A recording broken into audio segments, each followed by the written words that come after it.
আসসালামু আলাইকুম। সবাই কেমন আছেন? আশা করি সবাই অনেক ভালো আছেন। আমরাও আলহামদুলিল্লাহ আল্লাহর রহমতে অনেক ভালো আছি। অনেকদিন পরে চলে আসলাম একটা রেসিপি নিয়ে।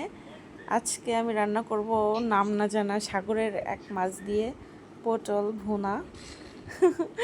নাম না জানা বলছি কারণ আমি এই মাছটার নাম আসলেই জানি না, এর জন্যই বললাম নাম না জানা মাছ।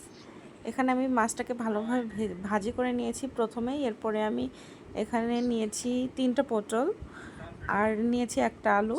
সেগুলোকেও আমি লবণ হলুদ দিয়ে ভালোভাবে এখানে ভাজি করে নিচ্ছি।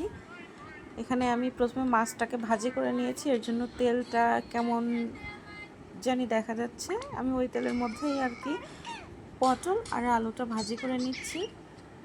এই তো এখানে আমার পটল আর আলুটা একসাথে ভাজি করা হয়ে গিয়েছে, আর ওই সাইডে আমি মাছটা আগে ভাজি করে তুলে রেখেছি, দেখতে পাচ্ছেন। এই তো এখানে আমি এখন সবগুলো একসাথে তুলে নিয়ে এখন এই তেলের মধ্যেই আমি বাকি রান্নাটা করব। এখানে আমি দিয়ে দিলাম এখন পেঁয়াজ কুচি।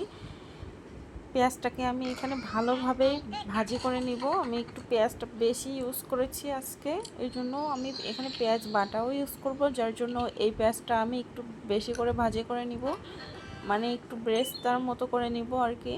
এই তো আমার পেঁয়াজটা ভাজি করা হয়ে গিয়েছে। এখন আমি এখানে পেঁয়াজ, রসুন আর সাথে আছে গরম মশলা আর জিরা একসাথে আমি সব কিছু ভালোভাবে শিলে বেটে নিয়েছিলাম। এরপরে আমি এখানে দিয়ে দিলাম পেঁয়াজটাকে ভালোভাবে ভাজি করে, ওর মধ্যে মশলাগুলো দিয়ে কিছুক্ষণ আমি ভাজি করে নিয়েছি। এরপরে দিয়ে দিচ্ছি সামান্য একটু লবণ, আর দিয়ে দিলাম একটু হলুদ, আর এখন দিয়ে দিলাম মরিচের গুঁড়া দিয়ে মশলাটাকে আমি আবারও ভালোভাবে কষিয়ে নিব।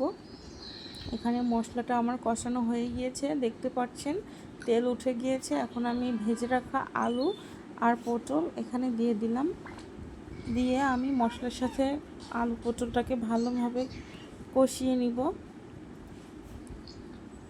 এই তো আমার এখানে এখন কষানো হয়ে গিয়েছে। এখন আমি এর মধ্যে দিয়ে দিব পানি। পানিটা আমি দিয়ে দিব যেন আলুটা সেদ্ধ হয়। অলরেডি আমার এগুলো ভাজি করা, অল্প পানিতেই হয়ে যাবে। তো আমি এরপরে দিয়ে দিলাম ঝোলের জন্য একটু পানি। আমি অবশ্যই এটা ভুনা করব। আর আমি অফ ক্যামেরাতে মাছগুলো দিয়েছিলাম পানিটা ফুটে গেলে, যেটা আমার ভিডিও করতে আর মনে নাই। তো এখানে আমি একদম পানিটা শুকিয়ে নিয়েছি, একদম ভুনা ভুনা করে নিয়েছি। রান্নাটা আমার কমপ্লিট। সবাই সবাই কমেন্ট করে জানাবেন রান্নাটা কেমন হয়েছে। অবশ্যই লাইক করবেন, পাশে থাকবেন, আমাদের জন্য দোয়া করবেন। আসসালামু আলাইকুম।